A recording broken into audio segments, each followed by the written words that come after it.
Hello everyone, welcome to digital পড়াশোনা academy. সম্পূর্ণ বাংলায় জেনারেল সায়েন্সের প্রস্তুতি নেওয়ার জন্য ডিজিটাল পড়াশোনা একাডেমি ইউটিউব চ্যানেলটি সাবস্ক্রাইব করে নাও। এর পাশাপাশি গুরুত্বপূর্ণ নোটিফিকেশন এবং আপডেট এবং বিভিন্ন ইম্পর্টেন্ট পিডিএফ সংগ্রহ করার জন্য ডিজিটাল পড়াশোনা একাডেমির টেলিগ্রাম চ্যানেলে যুক্ত হয়ে যাও। এছাড়া তোমাদের জন্য কিছু গুরুত্বপূর্ণ ক্লাস যেগুলো অলরেডি কমপ্লিট হয়ে গেছে, এই ধরনের এই ক্লাসগুলো প্রত্যেকটা তোমাদের আপকামিং পরীক্ষার জন্য গুরুত্বপূর্ণ। এই ক্লাসগুলোর লিঙ্ক ডেসক্রিপশন বক্সে আছে, এখান থেকে অথবা চ্যানেলের প্লেলিস্টে গিয়ে প্রত্যেকটা ক্লাস তোমরা অবশ্যই করে নাও। এটা তোমাদের আপকামিং পরীক্ষার জন্য খুবই গুরুত্বপূর্ণ। আজকে আমাদের বায়োলজির চ্যাপ্টার ওয়াইজ রিভিশন ক্লাস চলছে। এই ক্লাসটাই আমরা কিছুটা থিওরি অনলাইনার হিসাবে দেখে নেব এবং তারপর এমসিকিউ সলভ করব। তাহলে আজকের ক্লাসে আমরা যে অংশটা নিয়ে পড়ছি সেটা হচ্ছে অ্যানিম্যাল কিংডম বা প্রাণী জগৎ। আজকে আমরা এর পার্ট 2 আলোচনা করব। গত দিনের ক্লাসে আমরা পার্ট 1 করেছি, সেখানে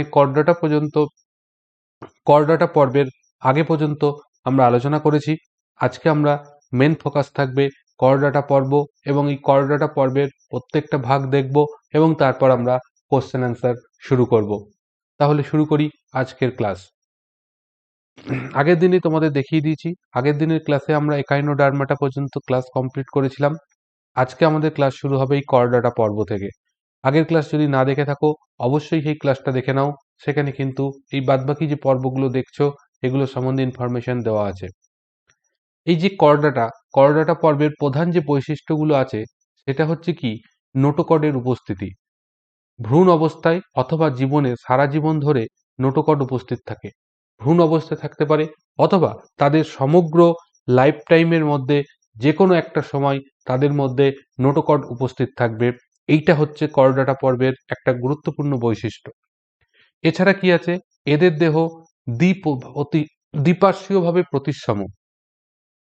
তাহলে বাইল্যাটারাল সিমেট্রি এদের লক্ষ্য করা যায়, যেটাকে বলা হচ্ছে দ্বিপার্শ্বীয়ভাবে প্রতিসম।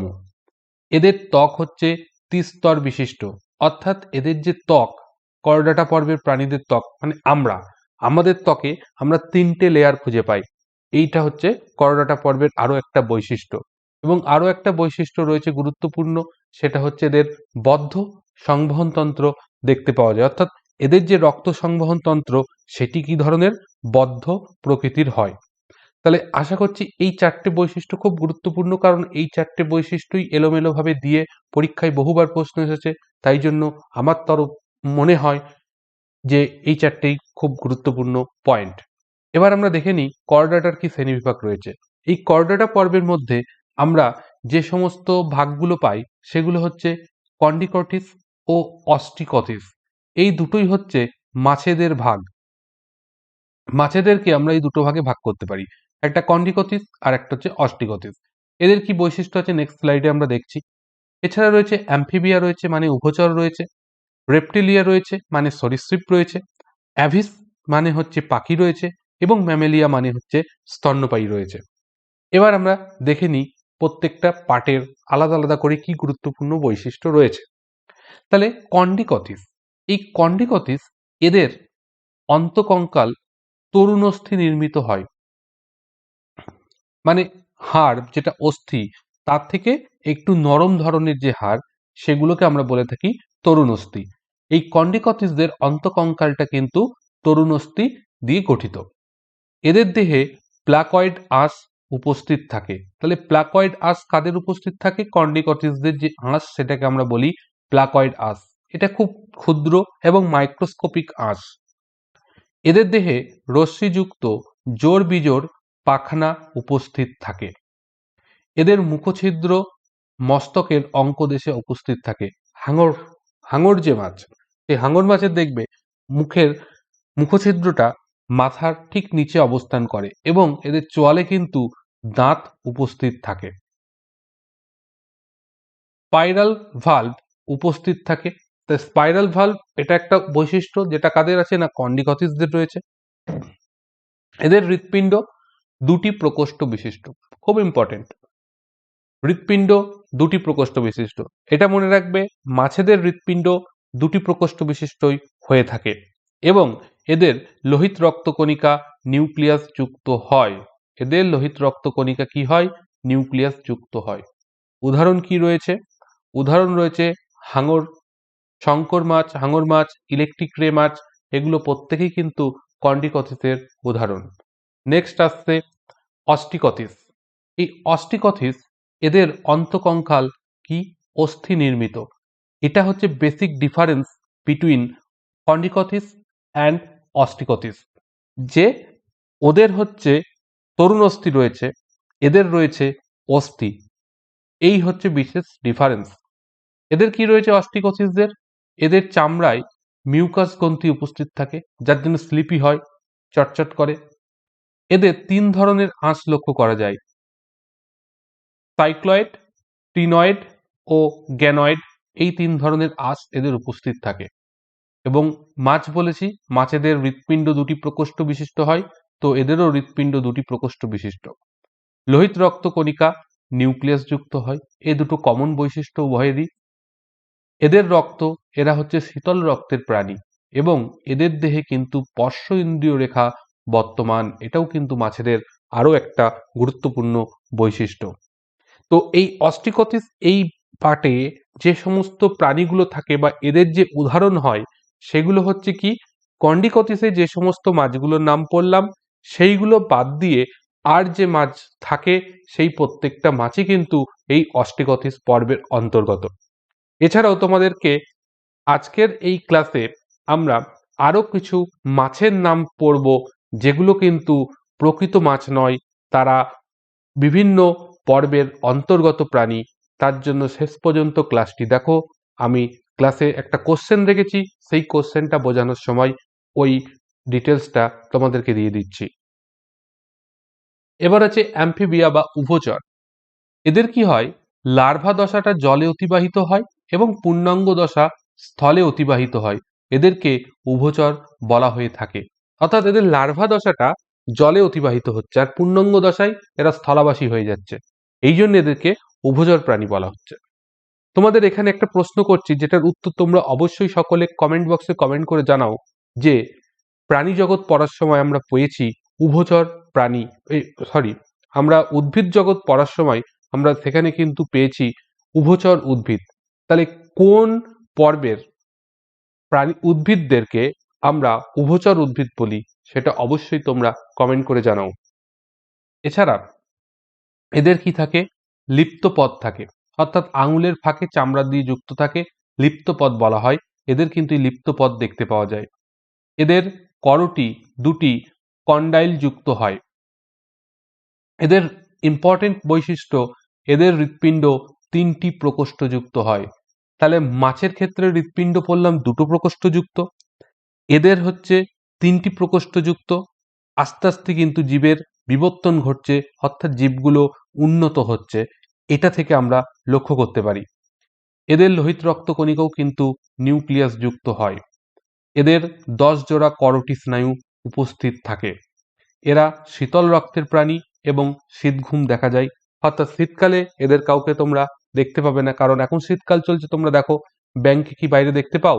দেখতে পাও না, কারণ ব্যাঙ এই সময় শীত ঘুমে রয়েছে। কারণ এরা শীতল রক্ত বিশিষ্ট প্রাণী, তাই এদের শীত ঘুম দেখা যায়। এবং এদের যে নিষেক প্রক্রিয়া, সেটাও একটা গুরুত্বপূর্ণ বৈশিষ্ট্য। এদের হচ্ছে বহির্নিষেক প্রক্রিয়া লক্ষ্য করা যায়। তাহলে এই অ্যাম্ফিবিয়ানের উদাহরণ কি রয়েছে? এদের উদাহরণের মধ্যে রয়েছে সমস্ত ধরনের ব্যাঙ এই অ্যাম্ফিবিয়ানদের অন্তর্গত। এছাড়া আরও যে উদাহরণগুলো রয়েছে এগুলো দেখে রাখবে, কিন্তু এই ব্যাঙের উদাহরণটাই সবচাইতে বেশি গুরুত্বপূর্ণ। এবার আসছে রেপ্টিলিয়া বা সরীসৃপ পর্ব। এই সরীসৃপদের যে জিনিসটা লক্ষ্য করা যায়, এদের চামড়া শুষ্ক হয় এবং এপিডার্মাল আঁশ উপস্থিত থাকে এই রেপ্টিলিয়াদের। এদের করটিতে একটি মাত্র অক্সিপিটাল কন্ডাইল থাকে। এদের একটি মাত্র থাকে অক্সিপিটাল কন্ডাইল, আর আগেরটাই পেয়েছিলাম করটিতে 2টি কন্ডাইল যুক্ত থাকে। আর রেপ্টালিয়ায় যখন গেলাম, সরীসৃপে গেলাম, তখন কি হচ্ছে? একটি মাত্র অক্সিপিটাল কন্ডাইল উপস্থিত থাকে। এদের হৃৎপিণ্ড অসম্পূর্ণভাবে 4টি প্রকোষ্ঠ বিশিষ্ট। তাহলে মাছেদের পেলাম 2টি প্রকোষ্ঠ বিশিষ্ট, উভচরদের পেলাম 3টি প্রকোষ্ঠ বিশিষ্ট, সরীসৃপে এসে আমরা পাচ্ছি 4টে প্রকোষ্ঠ হয়নি, 3টে প্রকোষ্ঠ আছে, কিন্তু অসম্পূর্ণভাবে 4 প্রকোষ্ঠ বিশিষ্ট। অর্থাৎ এদের কি হয়, অলিন্দ দুটো বিভক্ত হয়ে গেছে কিন্তু নিলয় একটা থাকে। অলিন্দ দুটো হয় কিন্তু নিলয় একটা কমন নিলয় থাকে, নিলয়ের মাঝখানে বিভাজনটা হয়নি। এটা পাখিতে যখন যাব তখন পেয়ে যাব সম্পূর্ণভাবে 4টি প্রকোষ্ঠ বিশিষ্ট। তো রেপ্টেলিয়ায় মনে রাখবে অসম্পূর্ণভাবে 4 প্রকোষ্ঠ বিশিষ্ট। এদের করোটি স্নায়ুর সংখ্যা 12 জোড়া। শীতল রক্তর বিশিষ্ট প্রাণী এবং এদেরও শীতঘুম দেখা যায়। এরা ওভিপোরাস। ওভিপোরাস মিনস হচ্ছে যে সমস্ত প্রাণী ডিম পাড়ে এবং সেই ডিম ফুটে বাচ্চা জন্মায়, সেই সমস্ত প্রাণীদেরকে বলা হয় ওভিপোরাস। তাহলে এই সমস্ত প্রাণী রেপ্টেলিয়া, তোমরা জানো রেপ্টেলিয়ার প্রত্যেকের কিন্তু ডিম পাড়ে।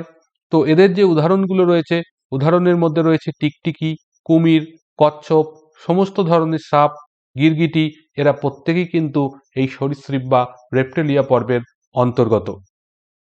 নেক্সট আসছে অ্যাভিস বা পক্ষী। অ্যাভিস বা পক্ষী বলছে এদের অগ্রপদটা ডানায় রূপান্তরিত হয়েছে। এদের পশ্চাৎপদে এপিডার্মাল আঁশ থাকে।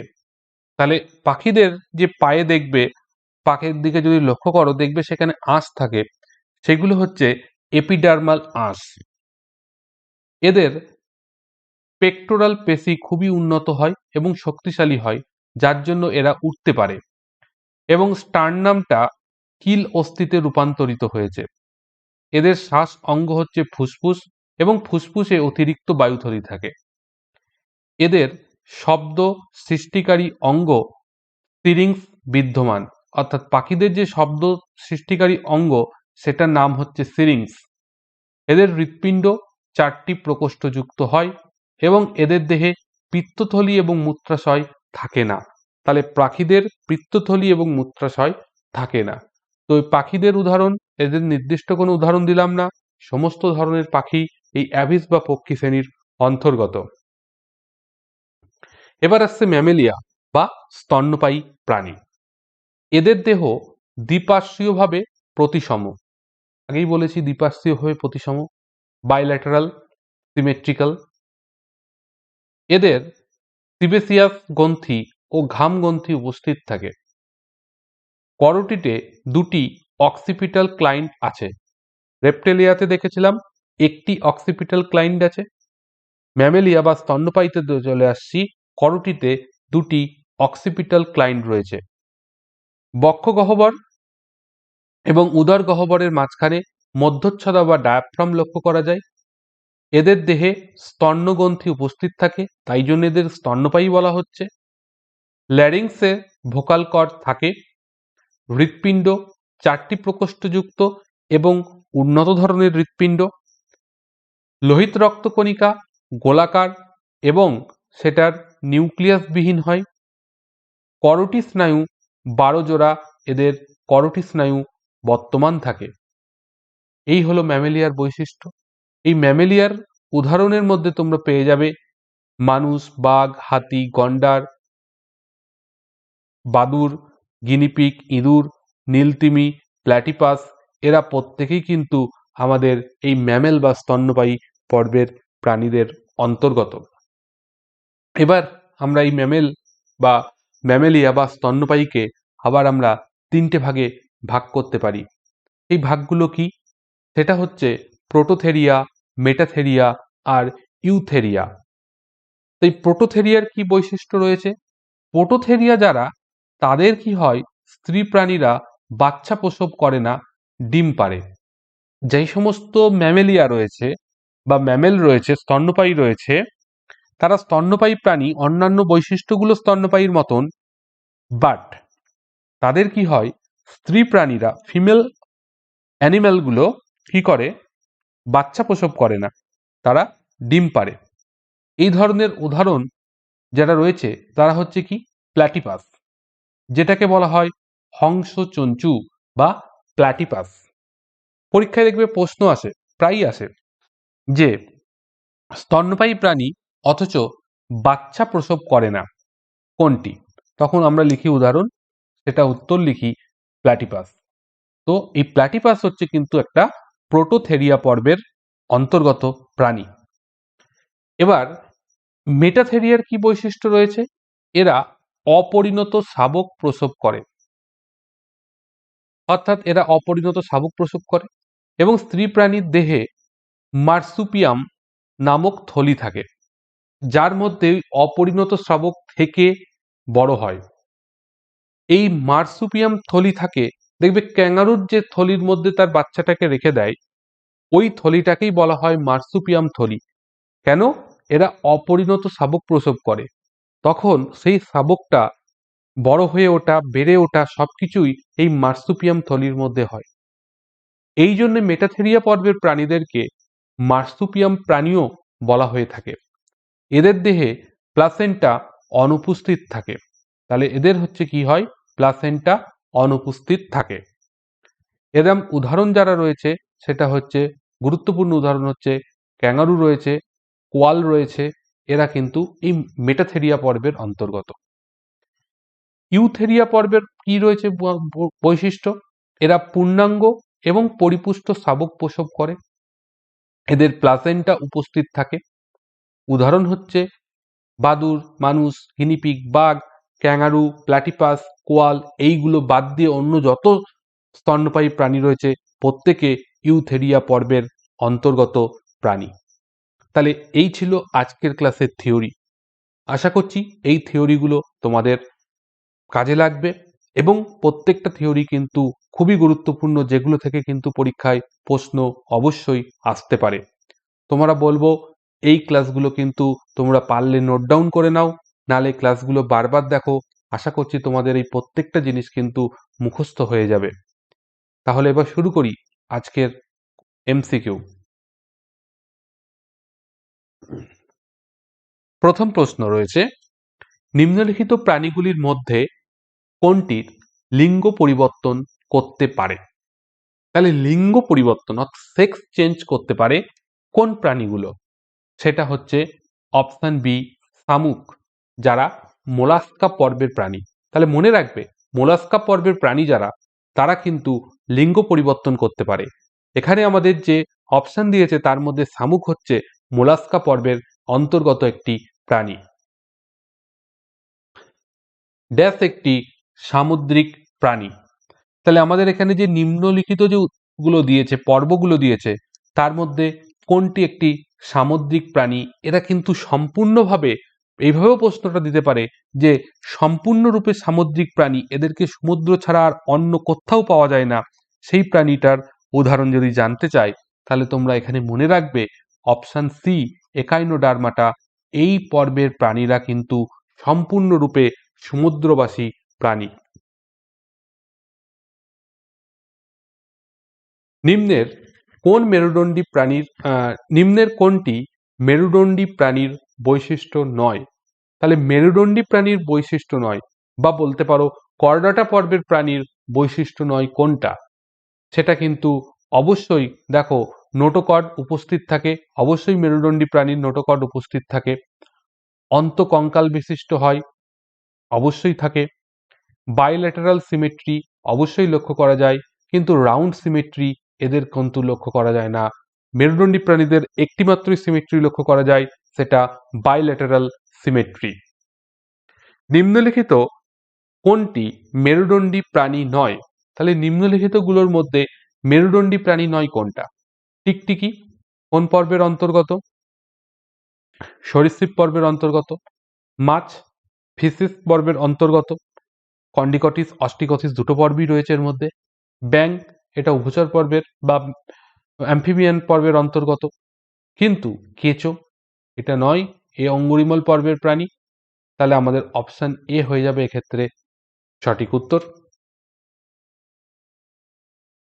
নিম্নলিখিতগুলির মধ্যে কোন প্রাণীদের চামড়ায় আঁশের পরিবর্তে মিউকাস গ্রন্থি উপস্থিত থাকে? তাহলে আঁশ থাকে না, তার পরিবর্তে মিউকাস গ্রন্থি উপস্থিত থাকে। সেটা হচ্ছে আমাদের উভচর শ্রেণীর যে সমস্ত প্রাণী রয়েছে তাদের দেহে কিন্তু তোমরা দেখতে পাবে ভালো করে গুটি গুটি থাকে ব্যাঙের গায়ে, সেইগুলো হচ্ছে কি মিউকাস গ্রন্থি, এদের আঁশ থাকে না। নিম্নলিখিতগুলির মধ্যে কোনটি মেরুদণ্ডী প্রাণীর বৈশিষ্ট্য নয়? তাহলে মেরুদণ্ডী প্রাণীর বৈশিষ্ট্য তাদের জীবন দশায় একটা যে কোনো সময় নোটোকর্ড উপস্থিত থাকবে, তাদের ত্বক ত্রিস্তরীয় হবে, বদ্ধ রক্ত সংবহন তন্ত্র লক্ষ্য করা যাবে, কিন্তু এদের দেহ অপ্রতিসম নয়, এটা তো হতে পারে না। তো এটাই হবে আমাদের সঠিক উত্তর, কারণ এদের দেহ দ্বিপ্রতিসম। বেশিরভাগ উভচর প্রাণী এবং সরীসৃপের হৃৎপিণ্ড ড্যাশ প্রকৃতির হয়। তাহলে সরীসৃপের হৃৎপিণ্ড আমরা পড়েছি, উভচর যারা রয়েছে, অ্যাম্ফিবিয়ান যারা রয়েছে, তাদের হৃৎপিণ্ড 3টে প্রকোষ্ঠ বিশিষ্ট। রেপ্টেলিয়া দিয়েছে, তাদের ক্ষেত্রে অসম্পূর্ণভাবে 4টি প্রকোষ্ঠ বিশিষ্ট। তাই অসম্পূর্ণভাবে 4 প্রকোষ্ঠ বিশিষ্ট মানে সেটা 3 প্রকোষ্ঠের সঙ্গেই সমান। অর্থাৎ বেশিরভাগ ক্ষেত্রে যারা সরীসৃপ রয়েছে তাদের হৃৎপিণ্ড কি 3টি প্রকোষ্ঠ বিশিষ্ট। তাই অপশন সি হয়ে যাবে সঠিক উত্তর।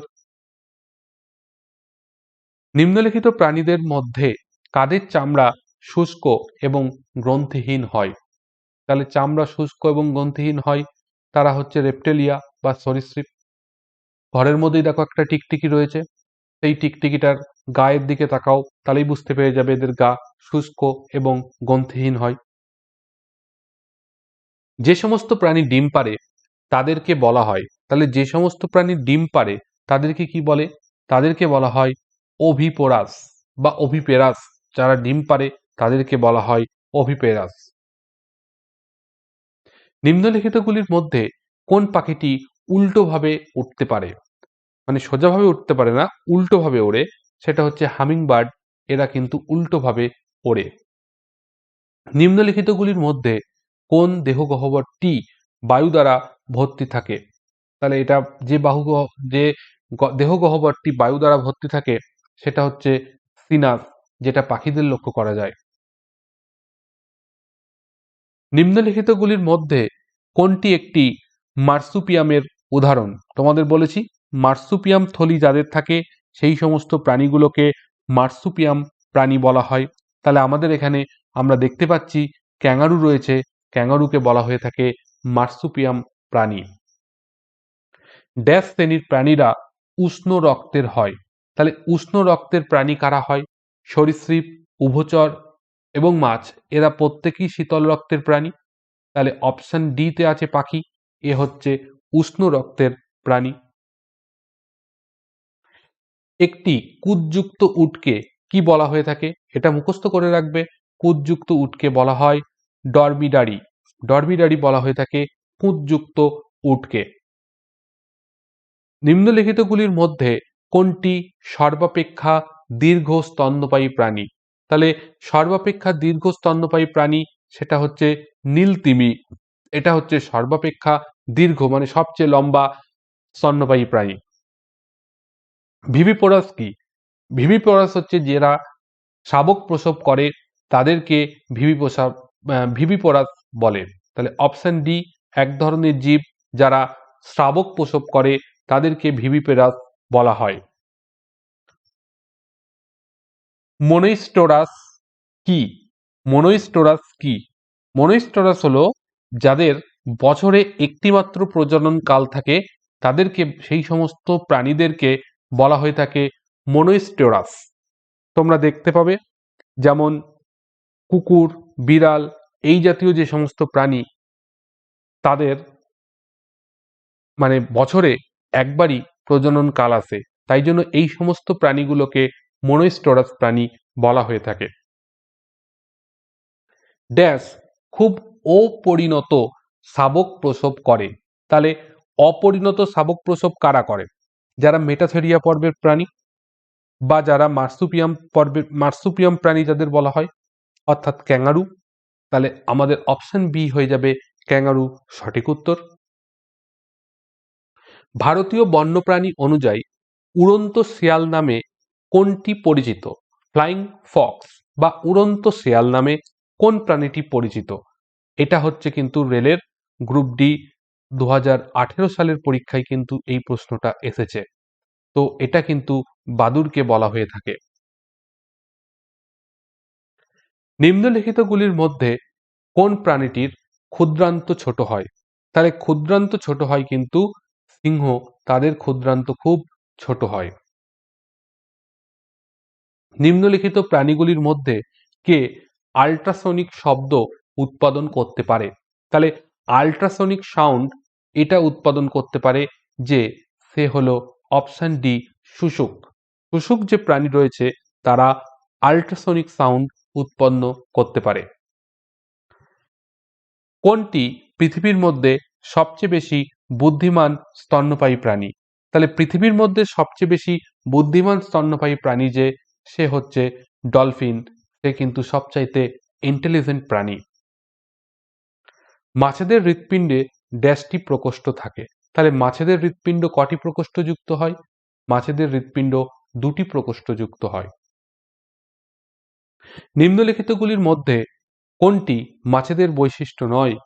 তাহলে মাছেদের বৈশিষ্ট্য নয় কোনটি? মাছেদের যেটা বৈশিষ্ট্য নয় সেটা হচ্ছে ছদ্ম গহ্বরের উপস্থিতি, অর্থাৎ সিউডো সিলোম বা ছদ্ম গহ্বরের উপস্থিতি। এটা হচ্ছে নিডারিয়া পর্বের প্রাণীদের লক্ষ্য করা যায়। এটা হচ্ছে মাছেদের বৈশিষ্ট্য নয়। মাছেদের অন্তকঙ্কাল তরুণ অস্থি এবং অস্থি নির্মিত হয়, ফুলকার সাহায্যে শ্বাসকার্য চালায়, দেহ আঁশ দ্বারা আবৃত থাকে। এগুলো প্রত্যেকটাই মাছেদের বৈশিষ্ট্য। এবার তোমাদেরকে যেটা বলেছিলাম, একটা ইম্পর্টেন্ট কোশ্চেন বলবো যেখানে বিভিন্ন মাছেদের নাম আছে কিন্তু তারা প্রকৃতপক্ষে মাছ নয়, সেই প্রশ্নটা এটা। নিম্নলিখিতগুলির মধ্যে কোনটির প্রকৃত মাছ নয়? তাহলে কোনটি প্রকৃত মাছ? মাছ নয় নয়, কোনটি প্রকৃত মাছ?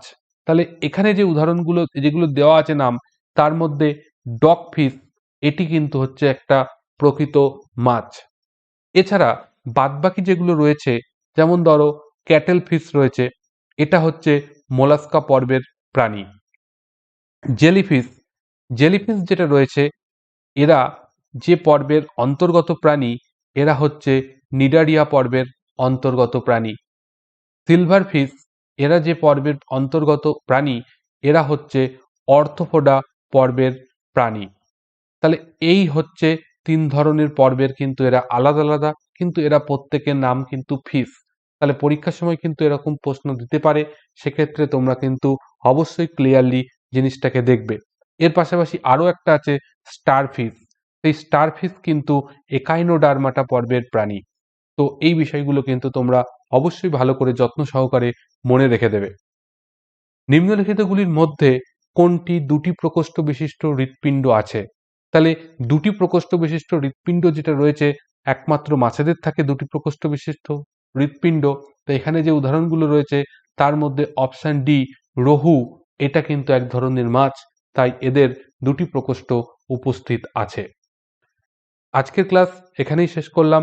যদি ক্লাসটা ভালো লেগে থাকে অবশ্যই তোমরা লাইক করো এবং তোমরাও নিজেরা ক্লাস করো এবং তোমাদের বন্ধুদের মধ্যে ক্লাসটা শেয়ার করো, যাতে করে সকলে উপকৃত হয়। চ্যানেলে নতুন হয়ে থাকলে অবশ্যই বলবো চ্যানেলটি সাবস্ক্রাইব করে নাও, কারণ এই চ্যানেলে তোমরা প্রতিনিয়ত এই ধরনের জেনারেল সায়েন্সের ক্লাস সম্পূর্ণ বাংলায় করতে পারবে। এছাড়া তোমাদের যদি কোনো সাজেশনস থাকে বা কোনো বিষয় ডাউট থাকে, বুঝতে অসুবিধা হয়, তার জন্য তোমরা অবশ্যই নিঃসন্দেহে কমেন্ট করে আমাকে জিজ্ঞাসা করতে পারো। আমি তোমাদের যথাসাধ্য উত্তর দেওয়ার চেষ্টা করব। আজকের ক্লাস এখানেই শেষ করলাম। সকলকে দেখা হচ্ছে নেক্সট ক্লাসে। সবাইকে ধন্যবাদ।